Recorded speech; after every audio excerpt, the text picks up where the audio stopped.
大家好，歡迎收睇《時代雜誌》。戶外壁畫經常都見，一陣會介紹幾幅畫喺大型連鎖零售店嘅巨型戶外畫作。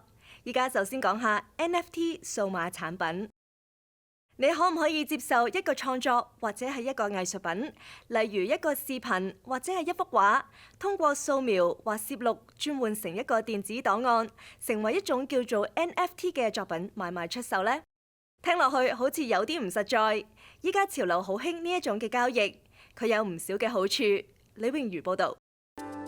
NFT 圖像、NFT 視頻、NFT 動畫，呢一切同 NFT 有關嘅數碼作品近期橫空出世，經常有新聞報導各款 NFT 作品以高價交易，吸引大眾注意。其中喺2021年3月，美國藝術家 Beeple 創作嘅數碼圖像就以超過$6900萬拍賣價售出，引起一時熱話。前多倫多猛龍隊球員 Kyle Lowry 亦以 NFT 形式推出一套收藏品，紀念2年前猛龍隊奪籃球賽總冠軍後大巡遊嘅經典時刻。NFT 係 Non-Fungible Token 非同質化代幣嘅簡寫。非同質化簡單嚟講就係不可互換嘅意思，因為每個代幣代表一個獨特嘅數碼資料，例如出處同所有權，放喺好似一本公開電子帳簿咁嘅區塊鏈技術上。以太坊區塊鏈就係 NFT 非同質化代幣背後嘅網絡平台。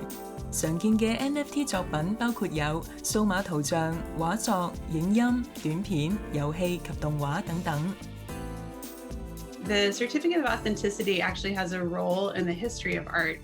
So forever, people have been obsessed with the provenance and the authenticity of art. So you can actually think of an NFT as being something very similar, where I could have an image. I'm right now sitting in front of an NFT work by Dmitry Cherniak. I do not own this work. I just have a copy of the image of this work. Someone else bought the NFT and they have the certificate of authenticity to it, so they can trade it like an artwork in a market. So there's this distinction between the work of art as an image, the aesthetic, artistic nature of the work of art, and then the financial tradable property right to the work of art. And the latter is really what an NFT is. 有時我哋好難客觀咁去判斷一件藝術品嘅價值，仲要取決於買家嘅主觀喜好同埋市場經濟影響。NFT 呢種數碼作品都有呢個定律。對於買家嚟講，喺開放嘅區塊鏈上註冊嘅 NFT 作品，等同一個電子帳簿，讓所有人都可以跟蹤所有權，等同附帶一份電子嘅產品證明，無需經過鑑證專家都可以確定所購買嘅 NFT 作品嘅出處並非假冒。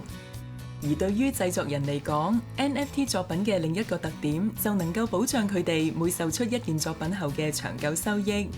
傳統藝術家如果依靠拍賣行或者畫廊呢啲平台作為中介出售作品，有時未必能夠從往後嘅轉售中獲得版稅。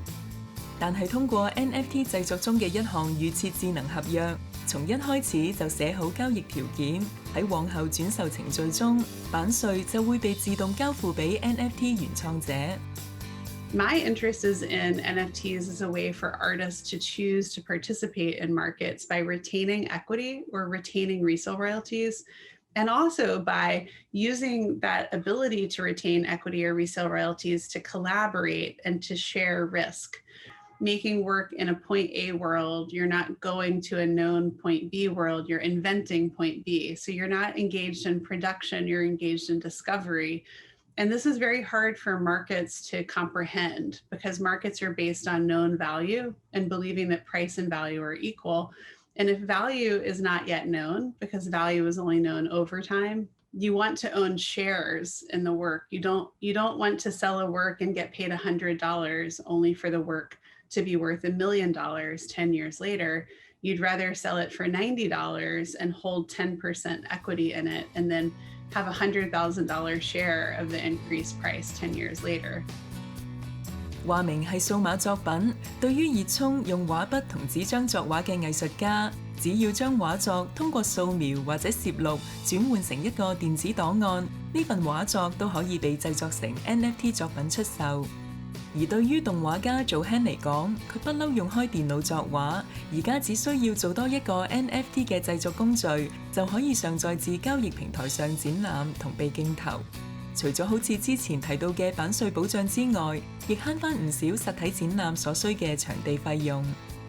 It's just a new way to kind of share your work, you know, like it's just sort of like a digital art print. So it's like I'm not really doing anything different, you know, it's just a new way to kind of expand like your network and like your exposure. And it's kind of surreal when you find it and you see that like people are being so respectful to artists. To start, it just seemed like out of goodwill almost, you know, it was just like surreal to be like, oh, I can like post something I care about and like someone will pay me for it, as opposed to like, you know, a lot of client work, you know, you have to like go through like a million revisions and then like chase your payment for like a year, you know, and stuff like that. 由於 NFT 係數碼代幣，所以每製作一個 NFT 作品，需要將作品發送到 NFT 鑄造平台上，將作品代幣化。呢個製作過程又叫做鑄幣，雖然只係電子製作程序，而唔係實際採礦，但因為當中需要龐大嘅電腦網絡支持，以及使用高端系統驗證，呢個過程消耗唔少電量。美國電機電子工程師學會於2019年嘅報告指出，以太坊區塊鏈上一筆交易所消耗嘅電量，仲多過喺美國一個普通家庭一日嘅用電量，而一年嘅總耗電量就相當於冰島呢個國家一年嘅用電量。以太坊正在測試，希望通過改變系統運作機制，減少耗電量達99%。儘管有關 NFT 製作同交易嘅耗電量係一個具爭議性嘅環保話題，但仍然吸引唔少買家。